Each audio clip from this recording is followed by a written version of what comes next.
네, 오늘은 고린도전서 14장 말씀 함께 나누겠습니다. 네, 우리는 예배를 잘 드려야 한다. 여기에 대해서 아무도 이제 부정하거나 반대하는 사람들은 없습니다. 모두가 다 예배를 잘 드려야 해. 신령과 진정으로 예배를 드려야 해. 진심으로 예배를 드려야 해. 이런 생각들을 합니다. 그러나 막상 그 예배 자체가 무엇인지에 대해서, 예배 자체가 무엇을 담고 있어야 하는지에 대해서는 별로 생각하지 않습니다. 그리고 우리가 드리는 이 지금의 예배, 이런 찬양이 있고 말씀이 있고 기도가 있는 이런 예배가 왜 이런 형태로 예배 드리게 되는지에 대해서도 우리는 깊이 생각해 본 적이 없습니다. 혹은 너무 이제 자기가 이제 다녔던 그런 교회에 너무 익숙해져서 예배 그러면은 묵도가 있고 또 성경 봉독이 있고 이렇게 대표 기도가 있고 헌금이 있고 여러 가지 그런 순서들을 잘 지키지 않으면 마치 예배를 이렇게 진지하게 잘 드리지 못한 것처럼 그렇게 생각하기도 합니다. 그런데 이제 오늘 우리가 읽는 이 본문에서는 우리의 예배가 무엇을 담아내어야 하는가, 또 어디까지를 예배라고 부를 수 있는가, 또 우리의 모임이, 우리가 모일 때에는 어떠한 모임이 되어야 하는가를 이제 이 본문이 우리들에게 제시해주고 있습니다. 그래서 저는 오늘 본문의 제목을 예배를 위한 5가지 질문, 예배를 위한 5가지 질문이라는 제목으로 여러분과 함께 이 말씀을 나누려고 합니다. 먼저 사도 바울이 우리에게 묻고 있는, 우리의 예배를 향해서 질문하고 있는 내용은 이것입니다. 우리의 예배는 선교적인가 하는 것입니다. 우리의 예배는 선교적인가? 예배와 선교가 어떻게 연결되느냐고 이제 묻는 분들이 계실지 모르겠습니다. 예배는 그리스도인들이 드리는 것이고, 선교는 믿지 않는 사람들을 향한 어떤 행동인데, 어떻게 예배가 선교적일 수 있는가 이렇게 묻는 분들이 계십니다. 그러나 이제 오늘날 많은 선교학자들은 진정한 그 예배, 우리가 참으로 살아계신 하나님을 예배하게 될 때 선교가 일어난다고 말하고 있고, 진정한 또 선교의 목적은 바로 예배라고 이제 이야기하고 있습니다. 결국 우리가 선교하는 목적이 무엇입니까? 그들로 하여금 우상을 버리고 하나님을 예배하게 하기 위함입니다. 또한 그 예배가 우리가 하나님만을, 살아계신 하나님만을 예배하게 될 때 사람들이 하나님의 앞에 무릎 꿇고 하나님의 그 다른 점, 하나님의 그 놀라우신 그분을 발견하게 될 것이라는 것을 우리는 기대할 수 있습니다. 그런 의미에서 사도 바울은 우리들에게 지혜로 하자라고 이야기합니다. 20절을 보면 형제들아, 지혜에는 아이가 되지 말고 악에는 어린아이가 되라. 지혜에는 장성한 사람이 되라. 이렇게 말합니다. 이 지혜를 이제 사도 바울은 앞에서부터 계속해서 강조해 왔거든요.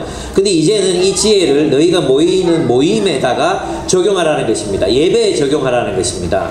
너희가 예배를 드릴 때 지혜롭게 예배를 드리라는 것입니다. 왜 지혜롭게 예배를 드리라고 말합니까? 우리가 드리는 예배 가운데 초신자들도 들어있고, 또 여기서 이디오테스라고 누구냐 하면 알지 못하는, 24절에 보면 그러나 다 예언을 하면 믿지 아니하는 자들이나 알지 못하는 자들 그랬잖아요. 믿지 아니하는 자들은 아직까지 예수 그리스도를 알지 못하는 사람인데 이 교회 예배에 들어와서 관찰하고 있는 사람들이고, 그 다음에 알지 못하는 사람들, 이들은 이디오테스라고 교회 안에 들어와 있지만 믿을 준비가 되어 있지만 아직까지는 결단하고 있지 않은 그런 상태의 사람들을 말합니다. 바로 그런 그들이 우리가 진짜 하나님 앞에 올바른 예배를 드리게 될 때 그들은 하나님을 알게 되고, 또 하나님의 그 말씀이 그들의 삶을 비추고 그들의 내면을 드러내어서 이곳에 정말 하나님이 살아계시는구나, 이들은 참으로 다르구나, 이런 것들을 발견하고 하나님께로 돌아올 수 있게 된다는 것입니다. 그러니까 우리는 예배를 기획할 때 지혜로워야 된다. 왜 지혜로워라고 말합니까? 왜냐하면 여기에는 아직까지 하나님을 알지 못하는 사람들도 있기 때문에 그들을 염두에 두고 예배를 드려야 한다는 것입니다. 그래서 그들의 예배 가운데 만약 모두가 다 방언으로 말한다면 어떤 일이 일어나겠는가 하는 것이죠. 방언은 사실 사도행전에서 나타났던 그 방언은 외국어였습니다. 그것을 듣는 사람들이 자기 지역의 언어로 알아들었습니다. 그래서 그것은 외국어였고, 또 사도 바울도 지금 이 본문 14장에서 얘기하고 있는 이 본문에서의 방언은 또 외국어라는 생각이 들어요. 왜냐하면 이 22절에 보면은 그러므로 방언은 믿는 자들 위하지 아니하고 믿지 않은 자들 위하는 표적이나 했잖아요. 근데 이거를 이제 인용한 것이 21절인데, 21절에 보면은 율법에 기록된 바 주께서 이르시되 내가 다른 방언을 말하는 자와 다른 입술로 이 백성에게 말할지라도, 이건 이사야서 28장을 인용한 거거든요. 이사야 28장을 왜 인용했냐 하면 이제 유대 히브리어로 그들에게 선지자들이 이사야에게 열심히 하나님의 말씀, 하나님의 뜻을 전했지만 그들은 들으려 하지 않았거든요. 순종하지 않았거든요. 그래서 듣지 않는 그들을 향해서 차라리 외국어로 하나님의 뜻을 그들에게 말한다 할지라도 그들은 듣지 않을 거라는 것입니다. 그래서 방언은 믿지 않고 순종하지 않으려 하는 사람들에게 주어지는 최종적 심판의 표적이라는 것입니다. 하나님께서 그들에게 방언으로 말한다는 것은 그래 너희 알아듣지 마 이런 얘기예요. 알아듣지 말고 그냥 심판받아 이런 의미거든요. 포로로 끌려가. 너희 주변에는 이제 외국어를 쓰는 사람들밖에 없을 거야. 이런 뜻이 이제 방언으로 말한다는 말의 뜻이거든요.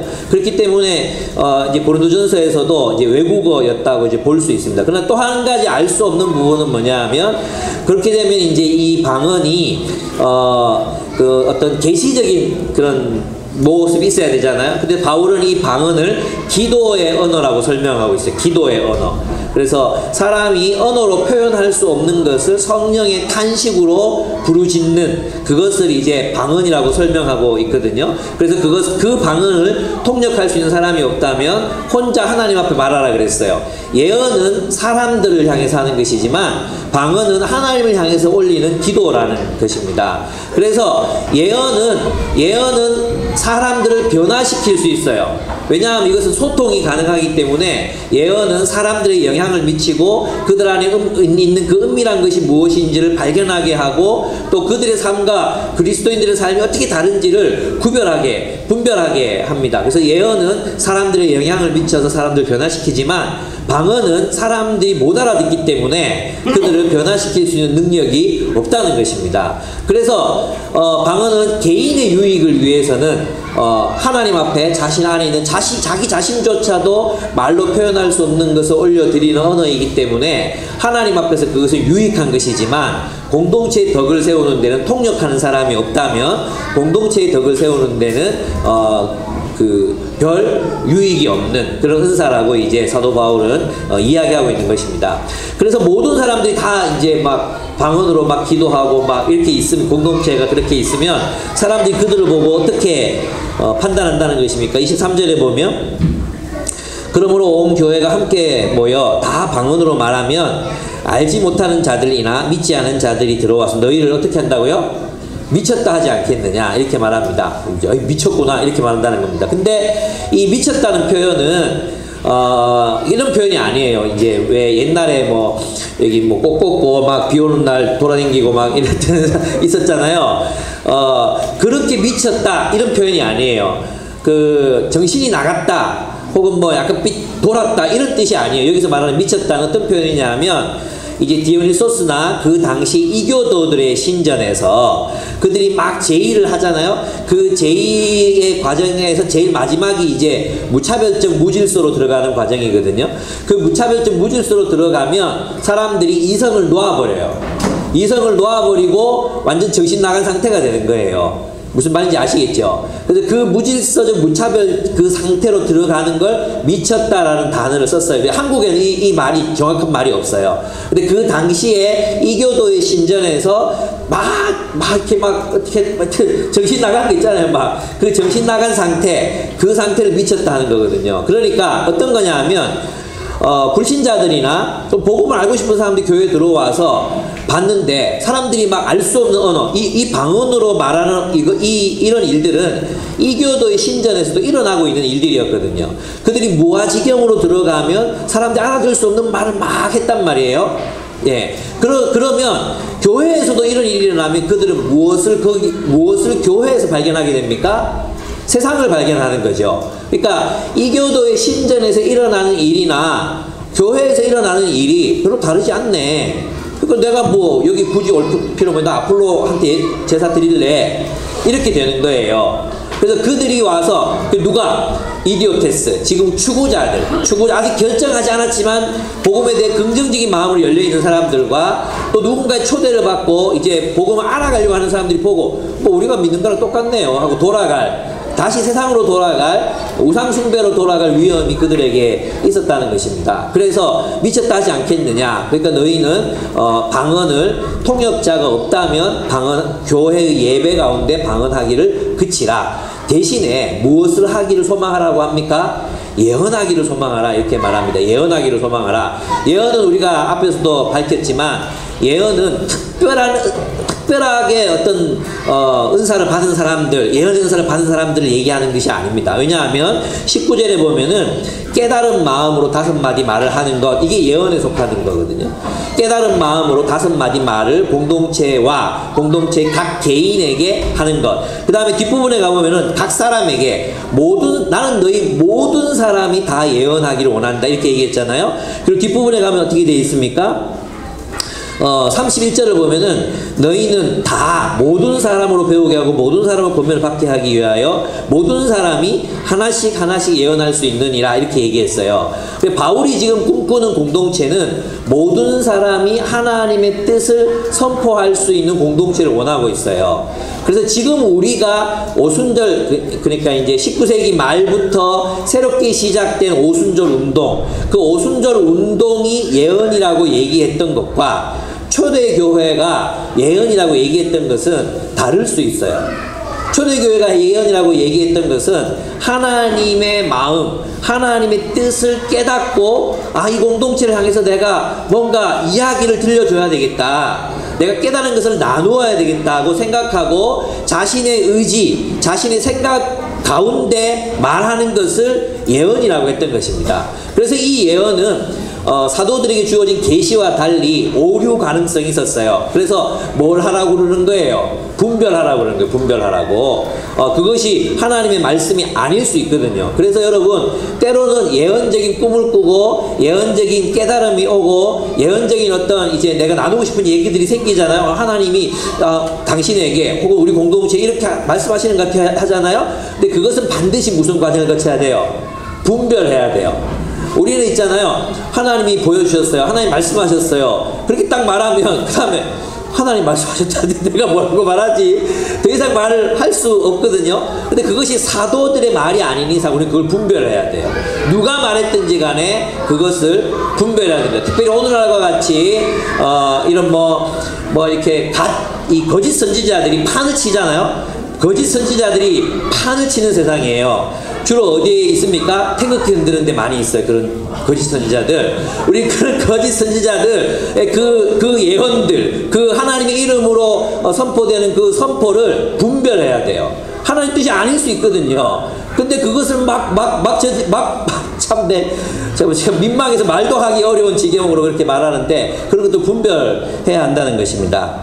그런데 진짜 바울이 얘기했던 게 뭐냐 하면 우리 모든 사람들이 하나님의 말씀으로 충만하고 하나님의 말씀이 가득해서 있잖아요. 그것을 함께 서로 나누고 낭망이 있는 사람에게 하나님의 뜻으로 위로하고 또 상담이 필요한 사람에게 상담이 필요한 사람에게 하나님의 말씀으로 지혜를 알려주고, 그죠? 또 어떤 인생의 어떤 계획들을 수립해 가야 되는 과정 가운데 있는 사람들에게 하나님의 말씀으로 그를 권면하고, 또 정말 어떻게 살아야 될지 모르는 사람들에게 하나님의 지혜가 나누어지는, 그래서 모든 사람을 향해서 하나님의 말씀을 나누는 그런 공동체가 될 때 어떤 일이 일어나는 것입니까? 세상에 몸담고 세상에 찌들려 살았던 사람들이 자기를 발견하게 되는 것입니다. 이 교회 공동체를 통해서 내가 무엇을 위해 살았던가 도전을 받게 되는 것입니다. 나는 도대체 무엇을 추구하며 살았지? 정말 내 마음의 깊은 동기, 내 마음속에 있었던 그 깊은 어떤 그런 것들이 다 적나라하게 드러나게 된다는 것입니다. 그래서 24절에 보면은 그러나 다 예언을 믿지 않은 자들이나 알지 못하는 자들이 들어와서 모든 사람의 책망을 들이 모든 사람의 판단을 받고 그 마음에 숨은 일들이 드러나게 되므로, 무슨 말입니까? 진정한 자기 직면이 이루어진다는 것입니다. 우리가 예언하는 공동체가 될 때 정말 모든 사람들이 하나님의 말씀으로 충만해서 그 말씀을 함께 나눌 때 사람들은 자기를 바라보게 됩니다. 자기의 모습을 발견하고 여기는 정말 다르구나. 이 사람들은 정말로 이것을 믿고 사는구나. 정말로 하나님의 나라를 추구하는구나. 하나님의 목적을 위해서 살아가는구나. 이것을 알게 된다는 거죠.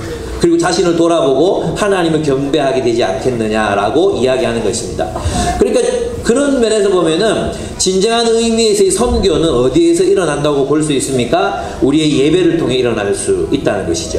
우리의 예배. 그리고 우리의 공동체가 함께 하나님의 말씀, 그 말씀을 나누고 그것을 위해서 살고 그것을 위해서 분투하는 모습, 그 모습을 볼 때 너희 가운데 하나님이 살아계시다. 불신자는 그것을 보고 느끼게 된다는 거예요.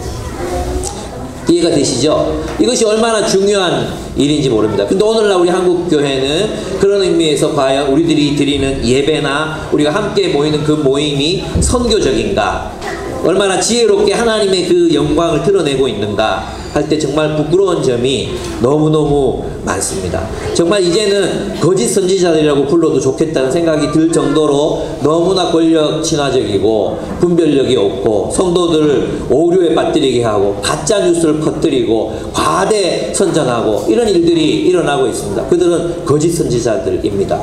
그들은 교회에서 내보내야 되는 사람들입니다. 그렇습니다. 그래서 우리가 얼마나 지혜롭게 하나님의 말씀을 선포해야 되는가, 또 거기에 지혜가 있어야 되는가, 이것을 우리는 기억해야 될 것입니다. 두 번째는 우리의 예배는 공동체적인가 하는 질문을 우리가 던져보아야 합니다. 지금 오늘 우리처럼 또 대부분의 교회는 예배 그럼 뭘 생각합니까? 대예배. 거기까지만 예배예요. 그래서 예배도 왜 갑니까? 말씀 들으러 가는 거예요. 말씀 들으러 가는 거죠. 그죠? 그렇게 예배가 이상하게 강의 중심적이 됐어요. 근데 여러분 1세기 교회 이야기를 보면 초대교회 예배는 그렇지 않았거든요. 주로 이제 토요일 저녁이 주일이니까 토요일 저녁에 이렇게 모여서 함께 만찬을 나눕니다.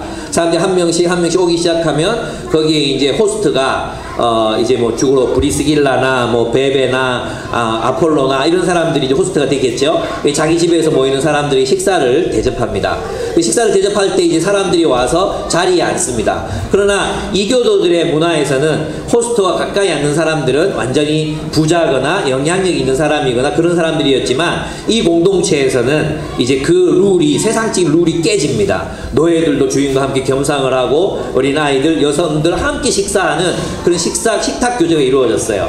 그러고 나면 식사를 탁 물리면 누군가가 일어나서 찬양을 이제 선창하는 거죠. 자기가 지었던 이제 시편이라든지 또 그 당시 에베소서라든지 이런 데 보면 초대교회가 불렀던 찬송이 있었거든요. 그 초대교회가 불렀던 그 찬송을 선창합니다. 들려줍니다. 그러면 이제 함께 찬양하는 거죠. 또 때로는 자기가 지어온 그 노래로 하나님을 찬양합니다. 그럼 함께 그 노래를 듣고 찬양하고 또 아이들도 부르게 하고 이렇게 했을 거예요. 그죠? 그리고 나면 누군가가 요번에 사도 바울께서 서신을 보내오셨습니다. 이러면서 이제 그 서신을 읽고 또 들려주고 또 질문이 있는 사람은 이게 무슨 뜻인지 모르겠습니다. 그걸 해설해주고 이런 일이 일어났을 거예요. 그죠? 그리고 나서 이번 한 주간 동안 저희 누군가가 일어나서 또 우리 공동체에 하나님께서 이런 말씀을 주시는 것 같습니다. 예언하는 거죠. 그러면 또 저도 그런 걸 느꼈습니다. 누군가 또 일어나면 이 사람이 또 조용히 있고 또 다음 사람이 일어나고 다음 사람이 일어나고 그렇게 해서 이제 말씀이 전해지는 거예요. 그 다음에 기도 시간이 있어야 되겠죠? 그래서 그때 이제 문제가 발생하는 거예요. 많은 사람들이 이제 방언으로 기도하고 무질서해졌기 때문에 이게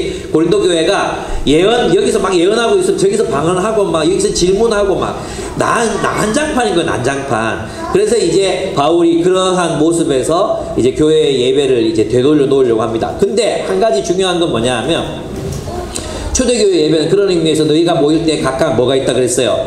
찬송시도 있고 가르치는 말씀, 지금 제가 하듯이 가르치는 말씀도 있고 계시, 예언도 있고 방언도 있고 그리고 통역함도 있다, 기도도 있다. 근데 이 모든 걸 뭘 위해서 하라 그랬습니까? 덕을 세우기 위하여 하라. 이 덕을 세운다는 말은 공동체를 세우기 위하여 이런 뜻입니다. 덕을 세운다는 것은 예를 들어 이제 내가 누구의 덕을 세운다, 헌추전기 덕을 세운다, 헌추전기 자체를 세운다는 걸 말하는 거거든요. 덕을 세운다는 건 오이코도메오, 건축한다는 뜻이라 그랬죠. 건축한다. 그래서 이 덕을 세운다는 것은 공동체를 하나의 공동체로 세워가기 위해서 각 사람이 받은 모든 은사가 이 예배를 통해서 다 발휘되고 나타나는 것을 말하는 것입니다. 초대교회는 그렇게 예배드렸어요. 근데 4세기경에 이제 콘스탄틴이 기독교를 이제 인정하고 또 국교로 나중에는 어떤 황제죠? 선포하고 그 이후로는 교회가 가만히 있어도 수천 명씩 막 들어오는 거예요. 그럼 어떻게 되겠어요? 이제는 교리적인 가르침이 중요하겠죠. 그 가르침을 대중적인 가르침들을 하게 돼. 그 이후로부터 이상하게 교회들이 또 종교개혁은 이제 이 중세교회는 그래도 예전이 굉장히 중요했었는데 종교개혁은 여기서 예전을 다 빼고 성찬과 세례만 남겨둬요. 그리고 말씀, 진정한 교회의 표지는 세례, 성찬 이 두 가지는 성례 더하기 말씀이 되는 거예요. 말씀 선포. 이것이 있는 공동체가 교회라고 선포한 거예요. 그러니까 가장 중요한 게 뭐가 되는 거예요? 말씀의 선포가 되는 거예요. 그래서 이제 개신교의 예배는 성경 중심, 말씀 중심의 교회가 되는 것입니다. 그런데 오늘 본문을 보면 사도 바울이 처음 경험했던 그 교회는 말씀만 있는 게 아니었어요. 뭐가 있었어요? 찬송시도 있고 가르침도 있고 예언도 있고, 예언도 한 명이 하는 게 아니잖아요. 여러 사람들이 함께 예언을 하고 방언 또 기도하고 기도를 또 통역하기도 하고 이런 그 또 어떻게 했겠습니까? 또 병든 사람이 있어 함께 기도하기도 하고 또 음식을 준비하는 사람들은 섬김의 은사로 섬기고 여러 가지 그런 은사들이 공동체의 모든 식구들 한 사람 모두가 다 가담해서 그 교회 공동체를 세워갔던 것입니다. 그럼 오늘날 우리는 어떻게 이렇게 많은 사람들이 모이는 가운데에서 예배를 이렇게 공동체적인 예배를 드릴 수 있을까요? 어떻게 예배를 드려야 될까요? 그렇습니다. 그것은 소그룹에서 이루어지는 것입니다. 그래서 우리의 예배는 소그룹 모임까지 연장이 되는 것입니다. 우리가 모든 사람들이 예언하라 그랬잖아요. 모든 사람들이 예언하기를 바란다 그랬을 때 우리가 하나님 앞에서 깨달은 말씀을 소그룹에서 함께 나누고 거기서 찬양하고 함께 식사하고 그리고 누군가가 고민들을 이야기하고 나눌 때 어떤 사람은 위로하는 은사로 누군가는 지혜와 지식의 은사로 또 어떤 사람들은 어떻게 했습니까? 예언의 은사로 이렇게 각 사람들이 모두가 모두에게 도움을 받고 하나의 공동체로 세워져가는 그런 소그룹. 그래서 예배는 대회 시간이 끝나는 게 아니라 우리가 소그룹 공동체로 모이는 그 시간까지 예배가 연장이 되는 것입니다. 우리 너희가 모일 때라고 말했지 않습니까? 그죠? 지금 우리는 예배를 드리면서 가르침을 받고 있잖아요. 근데 이 가르침을 받고 나서 그 이후에 찬송도 있고 또 계시도 있고 방언도 있고 뭐 이러한 공동체를 이루기 위해서는 소그룹 공동체에서 우리가 속해서 이러한 공동체, 이러한 교회 공동체를 세워가려는 애씀이 필요하다는 거죠.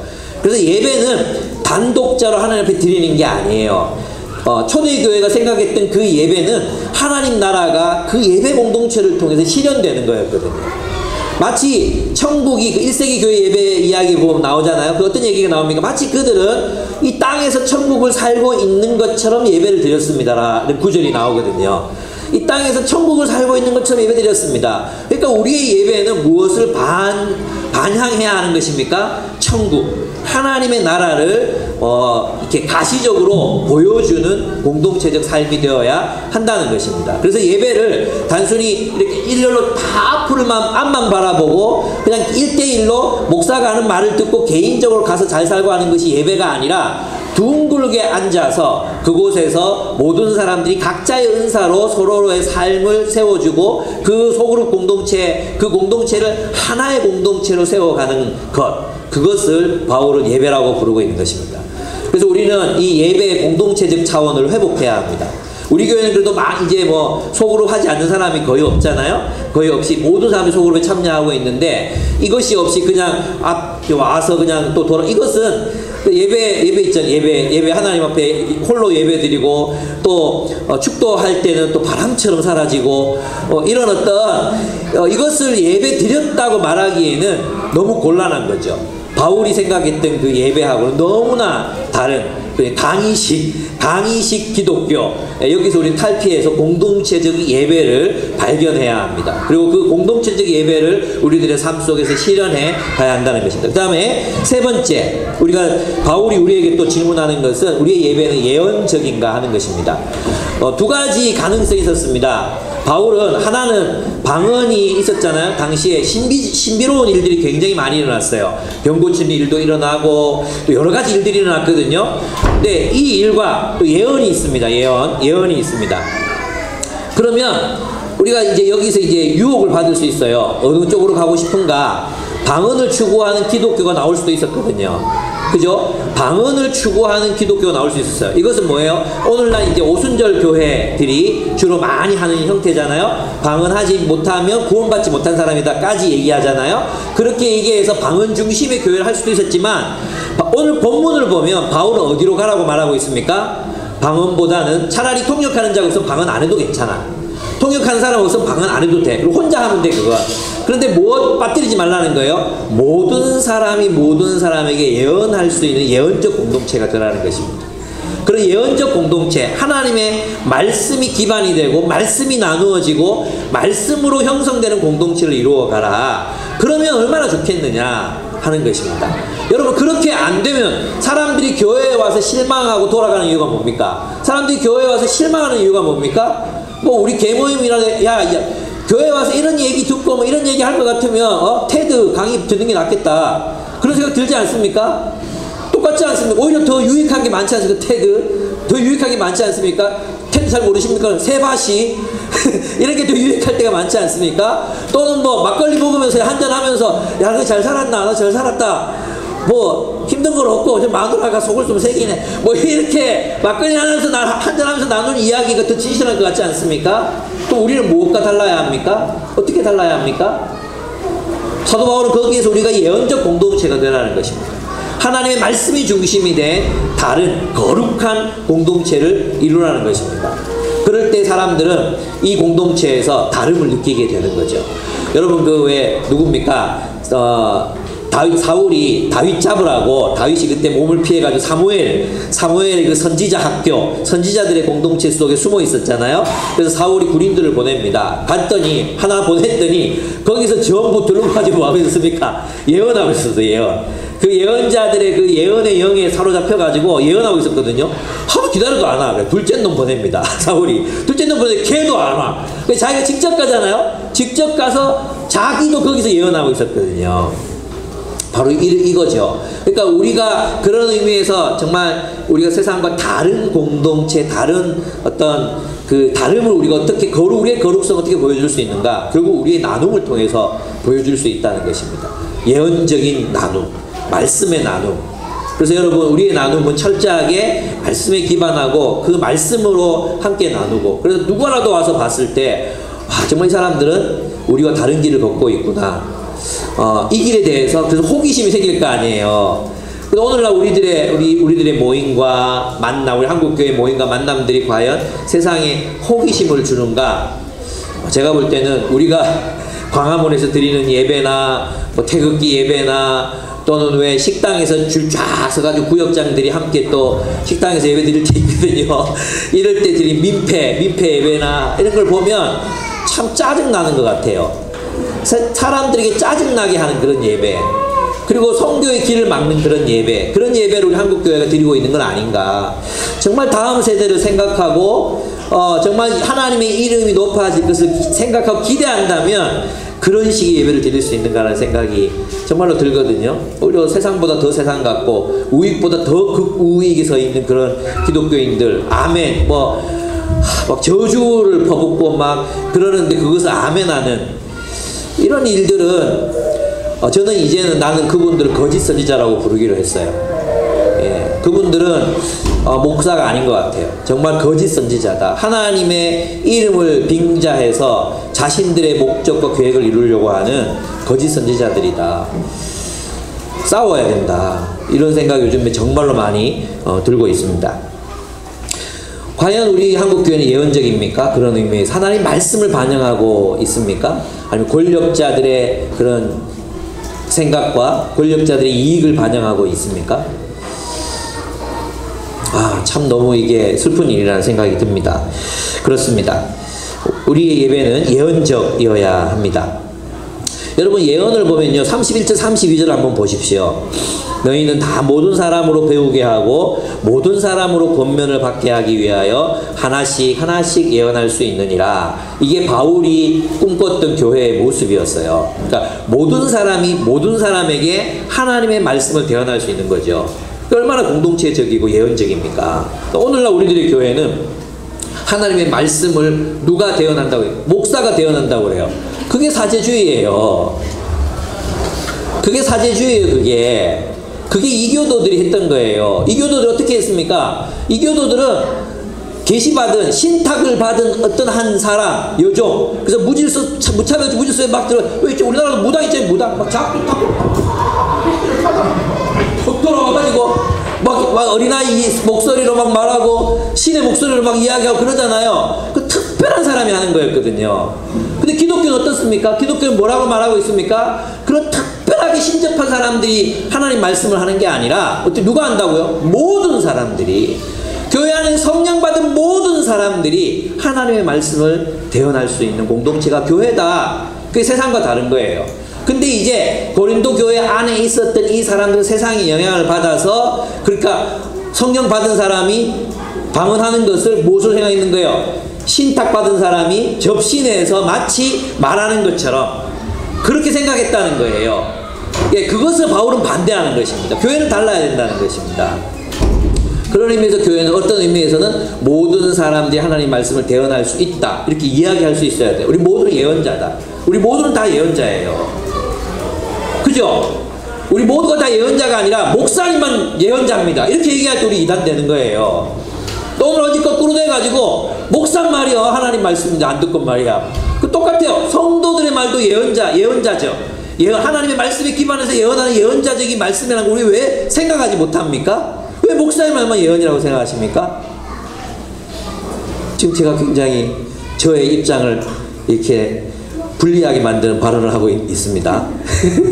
정말 쉽기는 목사가 하나님의 신탁을 받아서 말씀 이거 얼마나 쉽습니까? 따라라, 나를 따라라, 똥 갖다가 바쳐라, 요새 차가 털털거린다, 뭐 이러면 이제 막 갖다 받을 거 아니에요. 예, 그렇지 않다는 것입니다. 그런 의미에서 우리는 예언자적 공동체 이루어야 합니다. 예, 사무엘이 그 자신들의 제자들과 함께 그런 공동체를 이루어서 이스라엘의 생명을 지켜갔던 것처럼 우리 그렇게 해야 합니다. 마지막으로 이제 마지막 아닙니다. 너무 빨리 기대하지 마십시오. 예, 네 번째, 우리의 예배는 구별되는가 하는 것입니다. 우리의 예배는 구별되는가. 이제 이게 여자 문제. 예, 34절부터 한번 보면 여자는 교회에서 잠잠하라 이렇게 돼 있잖아요. 근데 이 구절을 이제 그 일부에서 신선미 자매가 읽었는데 이 부분에서 목소리가 떨렸어요. 여자는 이거 차마 동의할 수 없다. 그렇게 느껴졌어요. 왜 성경에 이런 게 뚝 들어있어가지고 사람 입장을 이렇게 힘들게 하나, 이런 생각이었어요. 근데 여기 있잖아요. 제가 가진 헬라어 성경에 보면은 하이라고, 그 호가 이제 정관사의 복수형 정관사가 이 앞에 붙어 있어요. 제가 이제 혼자서 연구할 때 몰랐는데 재신 간사님이 연구하고 나서 정관사가 붙어 있다고 해서 다시 이제 헬라어 성경을 찾아보니까 정말 정관사가 있었어요. 그 여자들은 이렇게 돼 있어요. 그 여자들은, 그러니까 모든 여성들을 말하는 게 아니라 그 여자들이에요. 그럼 이 그 여자들이 누군가가 이제 중요하죠. 앞에서 잠잠하라 이렇게 말했을 때 여기에 이제 해당되는 사람이 있어요. 첫째, 누가 잠잠해야 되느냐 하면, 예언하다가 그 다음 사람이 할 말이 생기잖아요. 그러면은 그 다음 사람이 말을 하기 위해서 일어서면 이 전에 사람은 앉아야 돼요. 근데 뒷사람이 또 일어섰는데 계속해서 말하고 있어. 이 사람은 잠잠해야 돼요. 잠잠하라. 그 다음에 통역이 없으면 방언하는 사람 뭐 하라 그랬어요? 잠잠하라 그랬잖아요. 잠잠해야 되는 거예요. 그 부류 가운데 평화의 질서를 깨뜨리지 않는 선에서 있어야 되는데, 이 여자들은 교회의 예배의 질서를 깨뜨리고 있는 여자들이었어요. 그 여자들에게 잠잠하라 이렇게 말하는 거예요. 그리고 이 본문에서 보면은 이렇게 돼 있잖아요. 복종하라. 이 33절에 보면은, 여러분 이상하죠? 하나님은 물질서의 하나님이 아니시오 오직 화평의 하나님이시라. 모든 성도가 교회에서 함과 같이, 이렇게 절을 끊는 경우가 없거든요. 그죠? 앞에 보면 모든 성도가 앞에 동그라미 있잖아요. 이게 원래 한 문단이란 말이에요. 그러니까 여기서 이게 끊겨지면 안 되는 거거든요. 그래서 이거는 두 가지로 해석할 수 있어요. 뒷부분에 모든 성도가 교회의 삶과 가치가 앞에 붙는 거야. 앞에 붙는 거야.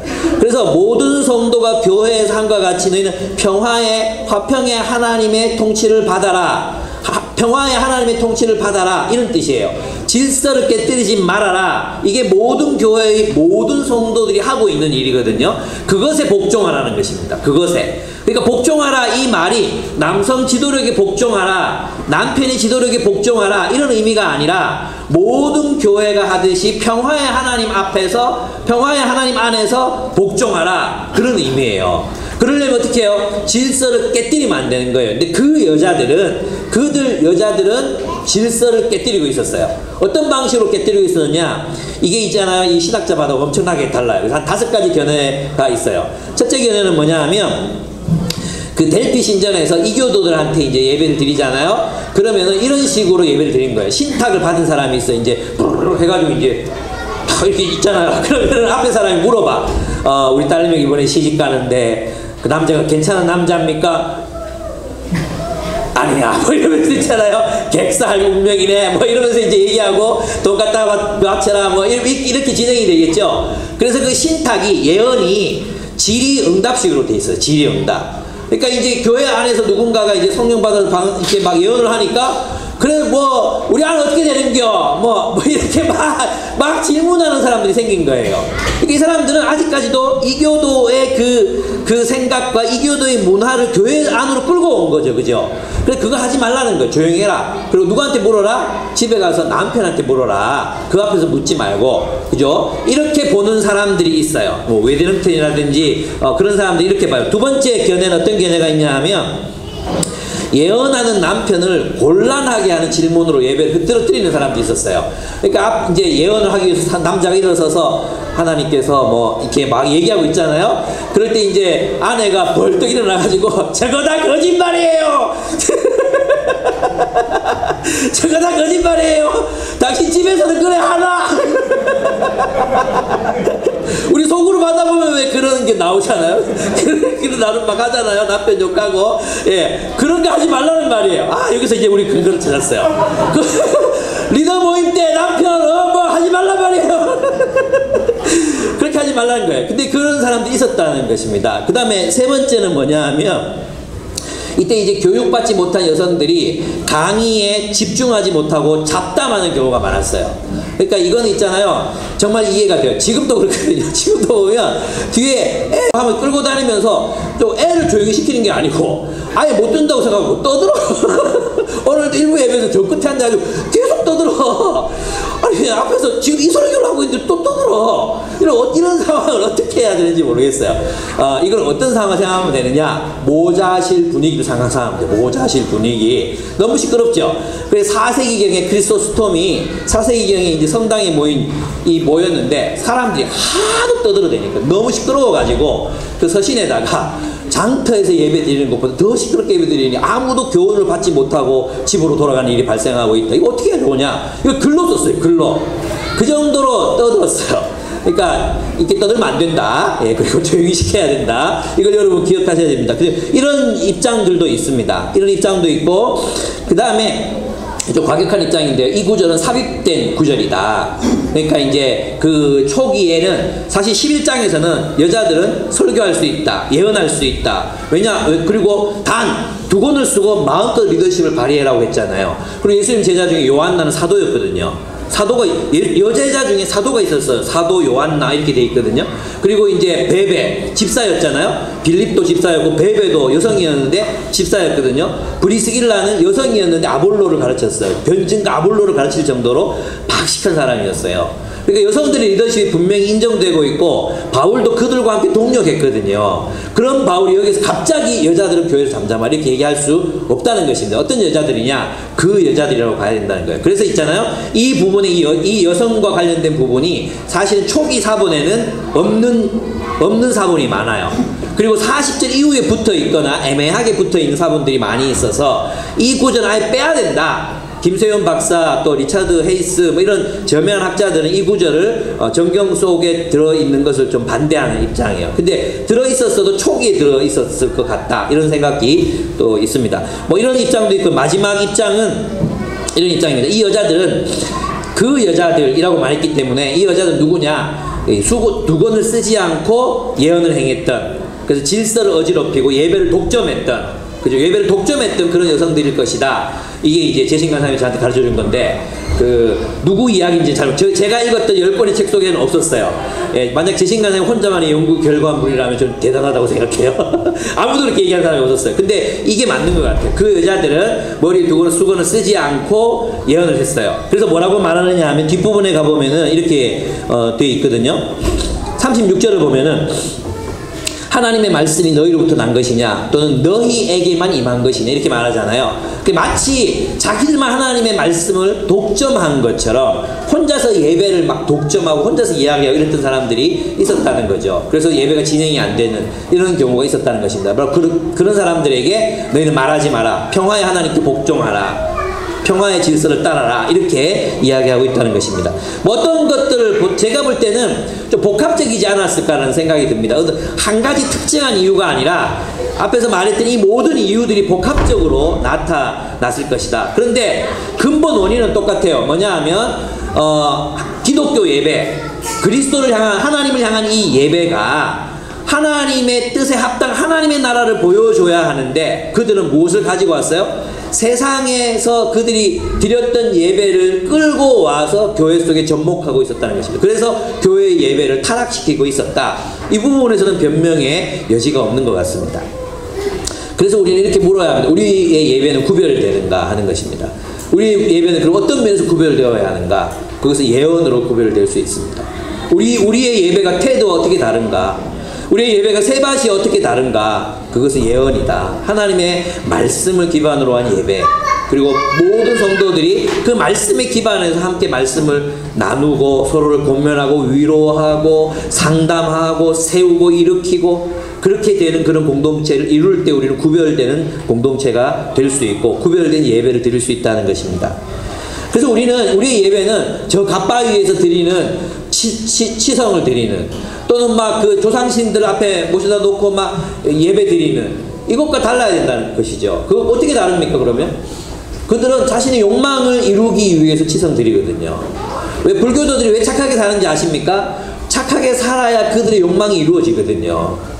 모르셨죠? 사실은 있잖아요. 그들의 기도가 응답되기 위해서는 착하게 살아야 되는 거예요. 착하게 사는 목적이 뭐냐 하면 욕망을 이루기 위해서예요. 기독교는 성 그 자체, 정의 그 자체, 그리고 하나님의 뜻을 살아가는 삶 그 자체를 굉장히 중요하게 여기지만 일반적인 종교들은 그렇지 않아요. 그렇게 착하게 살고 선을 쌓고 공덕을 쌓아서 자기가 진짜 원하는 욕망을 이루는 거예요. 그게 부처가 되고 싶은 사람은 부처가 되는 거고 자식 잘 되게 하는 사람은 자식이 잘 되는 거예요. 거기서 조금이라도 부정이 있다면 그 기도가 들어지지 않기 때문에 그렇게 정성을 드리는 것입니다. 우리가 드리는 예배는 어떻게 다릅니까? 우리가 드리는 예언적이다. 예언적이라는 뜻이 무슨 뜻입니까? 하나님의 뜻에 순종하기 위해 우리는 예배 드린다는 것입니다. 하나님의 뜻에 순종하기 위해 예배 드리는 것이지 우리의 욕망을 성취하기 위해 예배 드리는 것이 아니라는 것입니다. 하나님의 뜻이 선포되고 그 말씀대로 살아가기 위해서 우리는 예배 드린다는 것입니다. 다섯 번째, 우리의 예배는 그리스도에게 합당한가 하는 것입니다. 그래서 우리의 그 예배는 주의 명령을 따라 그랬죠. 37절에 보면은 내가 너희에게 편지하는 이 글이 주의 명령인 줄 알라. 주의 명령을 따라. 그 다음에 뭡니까? 주의 명령을 따라 어떻게 해요? 39절에 보면 38절, 39절 내 형제들아 예언하기를 사모하며 방언 말하기를 금하지 말라. 방언으로 말해도 좋습니다. 그러나 모든 것을 어떻게 하라고 했어요? 품이 있고 질서 있게 하라고 했어요. 여러분 있잖아요. 이것도 있잖아요. 세상과 다른 거예요. 이교도들의 예배는 뭐라 그랬어요? 무아지경에 들어가는 거예요. 무아지경. 그래서 카오스 상태에 들어가는 거예요. 카오스 상태로 들어가서 자기 이성을 놓아버려요. 자기 이성을 놓으면 그 다음에 뭔가 나타난다고 생각하고, 이런 부두교 막 이런 거 봤습니까? 단 모가지 따가지고 피 막 흘리고 막 나중에는 완전히 무아지경의 상태로 들어가서 막 그런 무질서, 무차별적 그런 폭력, 무차별적 그런 모라 상태에 들어가는 거. 그게 이제 이교도의 예배였거든요. 대부분의 예배가 다 그래요. 대부분의 예배가 정신없게 만들거든요. 근데 기독교 예배는 어떻게 달라진다? 하나님이 평화의 하나님이다. 질서의 하나님이다. 그러니까 우리의 예배도 어떻게 돼야 한다는 것입니까? 질서 정연해야 한다. 아름다워야 한다. 하나님을 반영하는, 우리가 섬기는 하나님을 반영하는 그 아름다운 예배를 우리가 함께 드려야 한다는 것입니다. 그래서 있잖아요. 우리의 예배를, 그런 의미에서 우리는 예배를 그냥 막 드리는 것이 아니라 우리가 예배를 드릴 때 우리의 모습들을 바라볼 필요가 있습니다. 우리 예배 드릴 때 혹시라도 교회 처음 오신 분들이 우리의 모습을 보고 아름다워야 돼요. 이분들 참 아름답게 예배 드리네. 우리의 표정 속에서 막 그게 나타나야 돼요. 이게 나타나야 돼, 이게 나타나야 돼. 공집사님 여기서 제일 나이 많은데 제일 소녀처럼 찬양하시잖아요. 근데 왜 다들 죽었는지 모르겠어요. 왜 그렇게 다들 죽어 있는지, 잠들게 아니죠, 그죠? 여러분 정말 아름답게 찬양하십니다. 저는 그런 모습으로 누군가의 마음을 녹일 수 있다고 저는 믿습니다. 예, 우리의 모습이, 우리 하나님을 예배하는 그 모습이 정말 하나님께 걸맞는 예배, 걸맞는 찬양, 하나님께 걸맞는 나눔, 걸맞는 그런 교제, 그런 어떤 예배, 그런 예배 공동체를 우리가 함께 이루어갔으면 좋겠습니다. 5가지 한번 정리해 보겠습니다. 첫째, 우리의 예배는 성교적인가? 그냥 무조건 하나님께 중심을 드린다고 되는 게 아니라 우리의 예배가 불신자나 혹은 넌크리스찬들이나 추구자들이 봤을 때 어떻게 아름다울 수 있을까, 어떻게 다른가를 염두에 두고 우리 예배를 기획해야 한다는 것입니다.